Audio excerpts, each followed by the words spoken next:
Planification financière, budgétisation. Bonjour, bienvenue à la formation en gestion financière des entreprises. Au cours de la session d'aujourd'hui, nous voulons examiner la planification financière et mettre l'accent sur la budgétisation. Je m'appelle Hanson Olakunle, je suis un entrepreneur social, consultant en logiciels et en affaires, leader d'opinion, développeur de concepts et de contenus.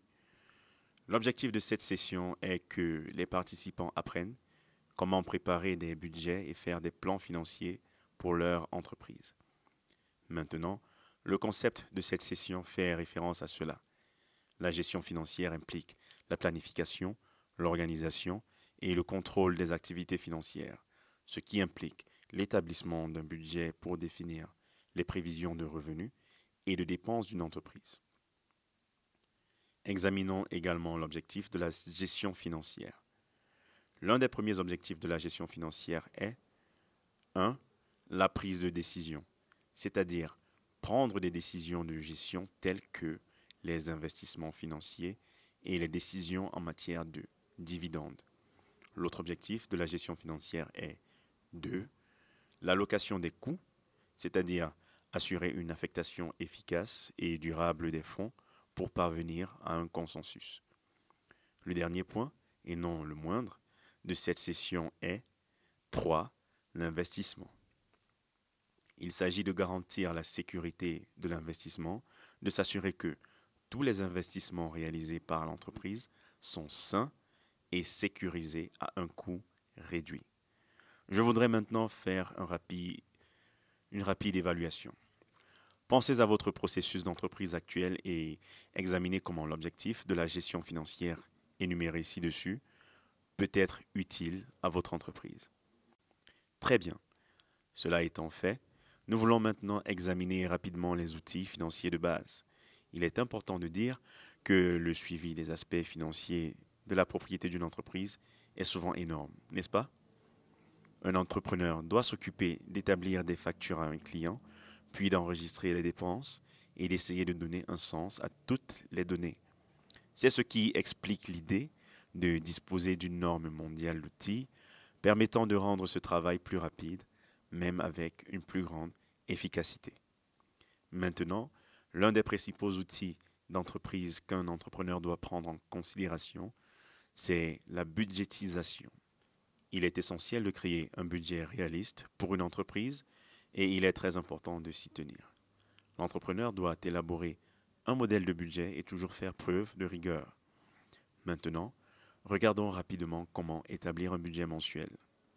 La première chose que vous devez faire pour établir un budget mensuel est la suivante. A. Vous devez préparer de tels budgets avant le début du mois. Vous ne voulez pas être pris au dépourvu. Vous savez que vous devez vous démener au début du mois sans avoir un plan financier pour votre entreprise. Alors, commencez par établir un budget. L'autre chose est, B. Vous devez identifier votre flux de revenus et attribuer à chacun un identifiant unique. Après avoir fait cela, vous inscrivez vos dépenses fixes, c'est-à-dire les dépenses mensuelles récurrentes qui ne changent jamais de valeur, puis vous devez également D. Inscrire d'autres dépenses mensuelles courantes qui changent en raison de facteurs externes comme l'électricité, la consommation de gaz, les transports et tout le reste. Vous devez noter que les points C et D ci-dessus devraient prendre environ 50% de votre budget total. Le point suivant que vous devez prendre en considération est de prévoir les fonds d'urgence. Il s'agit des fonds que vous utilisez pour régler des questions très immédiates ou des questions importantes qui n'avaient jamais été prévues dans votre budget avant que cela n'arrive tout d'un coup. Pour ce type de dépenses, vous devriez disposer d'environ 20% de votre budget pour régler ce type de dépenses et de situation. La dernière dépense à prendre en compte dans votre budget, mais non la moindre, est l'épargne et l'investissement. Oui, vous devez inscrire votre objectif financier dans votre budget afin de pouvoir disposer de fonds à l'avenir.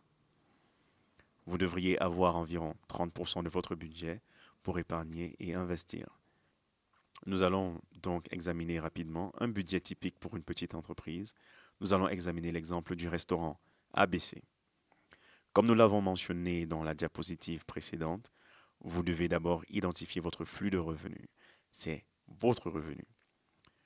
Nous avons mentionné que vous devez les identifier de manière unique pour que vous puissiez avoir, par exemple, du thé, des encas, de la nourriture pour ce restaurant. C'est là que se trouve le flux de revenus de cette entreprise en quelque sorte.